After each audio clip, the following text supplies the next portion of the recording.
Shooting great wildlife footage isn't simply walking into the woods with a camera. It takes preparation, proper gear, persistence, and patience to get stunning shots. Here are 7 tips for shooting great wildlife footage. Since you're heading outside to brave the elements, you need to realize you have less control over your shooting situation.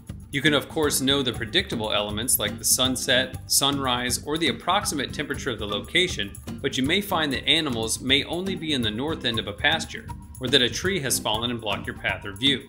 Set out with a basic plan, but keep it flexible so you can adjust on the fly if your weather changes or there are no animals. Observe your surroundings so you can find other vantage points if your first choice isn't working out. Think about where you're going and what type of footage you're planning on shooting, then choose the gear that best suits the situation. You may not be able to lug a high-end cinema camera and its batteries 10 miles to the swamp.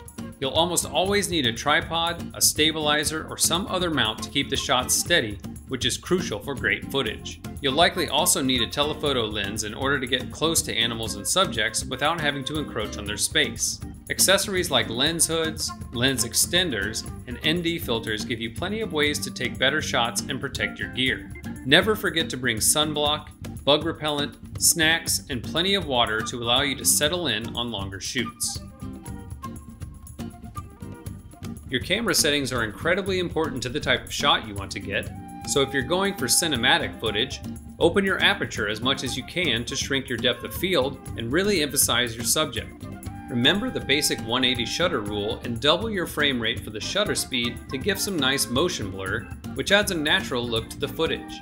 You can lower the shutter speed to experiment with more blur, and raise it if you're filming a fast-moving object like a hummingbird or an animal running to give it a more jittery and energetic look. Since you can't and shouldn't force wild animals to do what you want, you can do your best to anticipate their movements with your camera.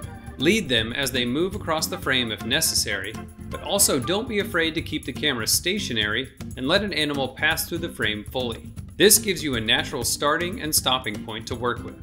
Use manual settings whenever possible, because it gives you the most flexibility as animals move around and light changes.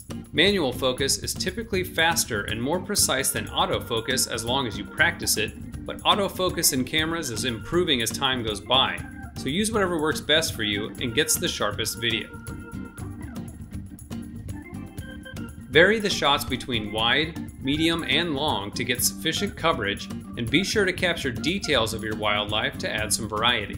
Getting inserts like claws, eyes, or details of the animal's environment can also give context and bolster the narrative.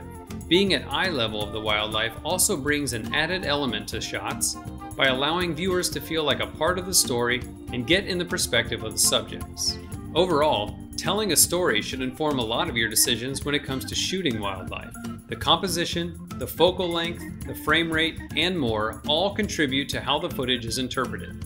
If your story is about how fast cheetahs are, that should come across in your footage.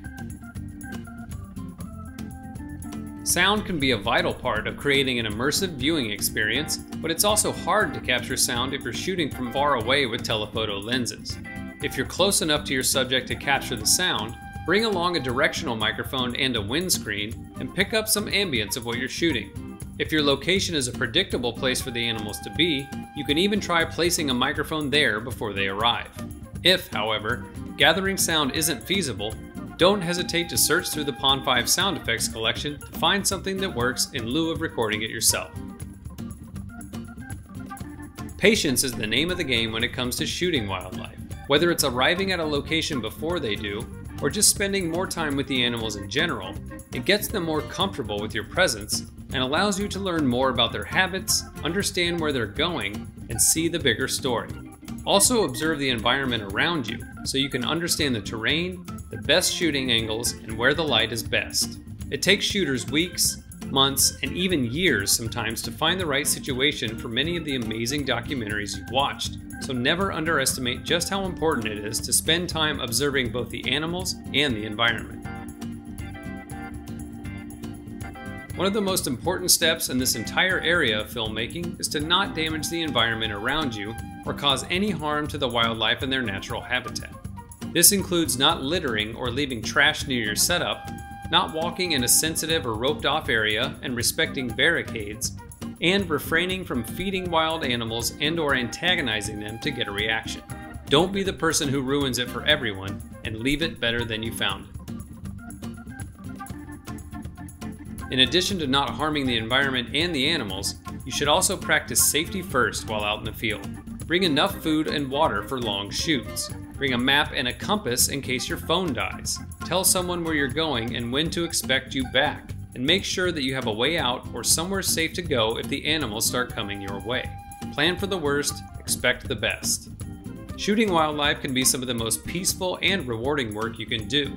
You not only learn more about animals and how to work in ever-changing conditions, you also learn the value of patience, which may be the best reward of all. If you like this video, check out our YouTube channel and subscribe for more tutorials. You can also read the Pond5 blog for an in-depth companion piece, as well as other filmmaking tips and tricks. And as always, head over to pond5.com to see the entire wildlife footage collection, as well as millions of other video clips and other assets to use in your next project.